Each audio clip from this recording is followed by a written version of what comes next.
চলে আসছি আজকে এখানে মালাজ, এই যে স্টেডিয়াম দেখা যাইতেছে, মালাজ স্টেডিয়ামের কাছে আসছি। এটা হলো আপনার একটি পার্ক, অনেক বিশাল বড়, দেখেন বিশাল বড়।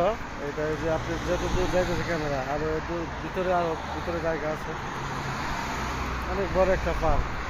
আগে এখানে আসছিলাম, আজকেও আসছি এখানে।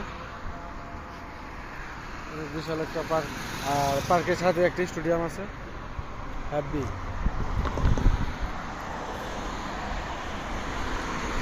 মাশাআল্লাহ, অনেক বড় একটা পার্ক।